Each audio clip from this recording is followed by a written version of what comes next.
Kita lanjutkan perbincangan kami dan pemirsa, kami kembali akan menyapa Pak Arianto. Pak Arianto, menurut pengakuan dari korban, ini saya kutip, bahwa pelaku sempat bilang, orang miskin kayak lo nggak bakal bisa masukin gua ke penjara, gua kebal hukum. Pak Arianto, apakah memang ada upaya-upaya bagi seseorang hingga akhirnya dia berpendapat bahwa dirinya kebal hukum, Pak Arianto? Ya, biasanya orang itu banyak ya masyarakat yang ngomong-ngomong gitu tuh, terutama para pengusaha itu ya, kalau dekat dengan para pimpinan polisi gitu, sehingga dia merasa mempunyai backup gitu ya, sehingga dia walaupun bersalah tidak akan dituntut gitu. Itu seringlah banyak terjadi.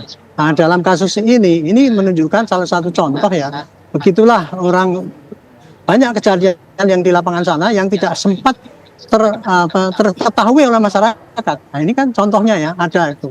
Dan kemudian kalau penanganan polisi itu ya, cepat dan lambatnya itu tidak akan mungkin terlepas daripada intervensi biasanya. Setiap kasus itu, apalagi kalau melibatkan orang yang seperti orang-orang itu tadi ya, sudah mempunyai rasa, mempunyai backing, sehingga itu seperti itu, penanganan bisa terganggu kalau orang itu kemudian sudah dekat dengan para penyidiknya, kemudian penyidiknya juga dilapori juga udah dibiarkan saja. Kalau itu baru dipukul dengan viral, barulah itu penyidik itu nggak bisa mengelak lagi kan. Jadi memang di dalam dunia penyidikan itu, setiap kasus penyidikan itu masih sering ada terjadi intervensi baik dari pihak korban ataupun pihak pelaku ya, yang mempunyai hubungan tertentu dengan para pejabat, sehingga dia bisa merasa dirinya itu bebas dari hukum gitu. Memang ini yang hal demikian itu suatu hal yang biasa dan sering terjadi di dalam dunia penyidikan. Ini bukan baru kali ini aja. Pak Arianto, terlepas dari kedekatan korban, maksud kami pelaku dengan pihak kepolisian, terlepas dari itu, apakah pihak kepolisian ini memilah-milah, ini adalah kasus kecil, ini adalah kasus besar, yang kasus besar saja yang kita tangani, Pak Arianto? Maaf ya, agak terputus, saya nggak mendengar. Tapi kira-kira gini, di dalam kode etik Polri ya, itu jelas itu. Di dalam kode etik kelembagaan, di dalam penegakan hukum itu, Pak Polisi di dalam penegakan hukum harus adil. Tidak boleh pilih-pilih, tidak boleh terintervensi. Wah, banyak sekali aturannya itu. Demikian juga di dalam menangani pelayanan laporan, tidak boleh menelantarkan, kemudian tidak boleh tidak menerima laporan itu. Tapi kenyataannya ya di lapangan ya seperti itu. Tergantung daripada personil yang menangani itu, Bu. Itu tadi saya katakan, kualitas daripada personil yang menangani itu berbeda-beda. Dari 460.000 polisi yang bertugas itu, walaupun pendidikannya mungkin sama, pengalamannya juga sama, tetapi kadang-kadang di dalam bertugas di lapangan itu ada yang sangat berkualitas, ada yang buruk gitu. Kira-kira begitu, Bu. Jadi memang itu kondisi di lapangan itu gambarannya seperti itu. Bang Habib, tadi Anda berkali-kali menekankan bahwa pelaku ini harus diperiksa status IQ-nya dan juga dilakukan pemeriksaan secara psikologis. Apakah menurut Anda ini bisa menjadi celah agar pelaku ini tidak terjerat hukum, Bang Habib? Ya, itu yang kami ingin pastikan ya. Saya kan punya pengalaman sebagai advokat sebelum jadi anggota DPR. Seringkali ya, keluarga atau pelaku tindak pidana bersembunyi di balik alasan-alasan kesehatan kejiwaan untuk menghindari pertanggungjawaban pidana. Karena itu saya lihat dari berbagai potongan video saja, saya sih bisa melakukan penilaian bahwa ini orang tidak termasuk yang bisa mendapat alasan pemaaf karena tingkat kesehatan jiwanya bermasalah ya, sangat bermasalah. Memang ini orang dipastikan IQ-nya lebih rendah daripada orang kebanyakan, tapi tetap ini orang yang bisa membedakan mana perbuatan yang baik, mana perbuatan yang benar. Ya, terbukti kan omongannya kalimat-kalimat yang dikatakannya kan juga nggak jelek-jelek ya, cukup terstruktur rapi. Ya, saya ini kebal hukum. Nah, itu kan orang yang kalimat yang bisa disampaikan oleh orang yang ya cukup pernah mengenyam pendidikan gitu loh. Karena itu dia harus dihukum. Orang ini tetap harus dihukum ya. Dan sejak awal kami wanti-wanti ya.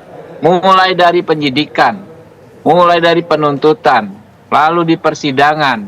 Jangan sampai ada celah dimanfaatkannya orang ini diakui sebagai orang yang tidak cakap menurut hukum ya. Tidak cakap menurut hukum itu artinya tidak bisa dimintai pertanggungjawaban secara hukum.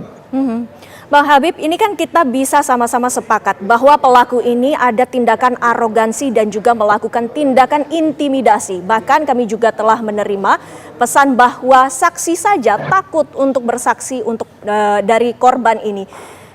Jika ini tidak viral, kemana warga itu harus melaporkan, Bang Habib?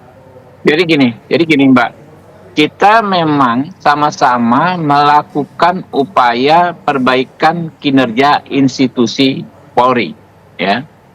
Pomio misalnya no viral, no justice itu jadi masukan bagi kita. Tapi kita juga harus fair terhadap institusi kepolisian, ya. Jangan ikut-ikutan kita menstigma institusinya. Kalau saya melihat secara garis besar kinerja kepolisian di bawah Pak Listio Sigit masih sangat on the track, ya. Tapi kalau ada kejadian seperti ini, mari sama-sama kita usut. Salahnya di mana? Misalnya kalau kasus ini kan beliau sempat ke Polres Cakung, lalu ke Polres kalau nggak salah Rawamangun.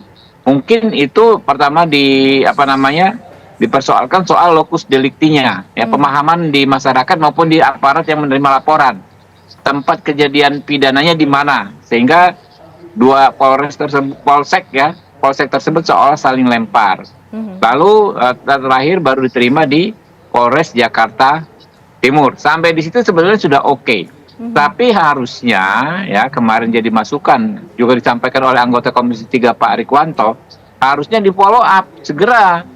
Ini kasus yang sebenarnya tidak rumit, penganiayaan, ada orang luka, divisum sudah benar, lalu ditindaklanjuti dengan pemanggilan orang yang diduga melakukan. Kan harusnya standarnya begitu. Ya, walaupun akhirnya dipanggil kan sudah 2 bulan. Ini yang membuat masyarakat ramai. Nah, disitulah kita perbaiki, Mbak. Ya, disitulah kita perbaiki. Tapi kita jangan menutup mata, Mbak. Maksud saya tentang prestasi Polri, ya. Di luar masalah-masalah ini yang memang juga cukup luar biasa. Kayak kemarin pemilu Polri membantu pelaksanaan, bukan hanya pengamanan ya, pelaksanaan secara teknis pemilu di berbagai daerah sampai ke pulau-pulau terpencil dan lain sebagainya.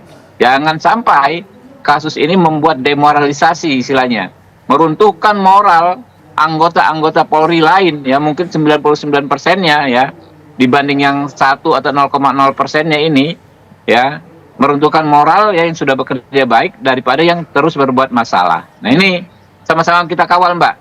Baik, terima kasih Bang Habib, Pak Arianto, waktunya bersama kami di Kabar Petang. Assalamualaikum, selamat petang Bapak-Bapak.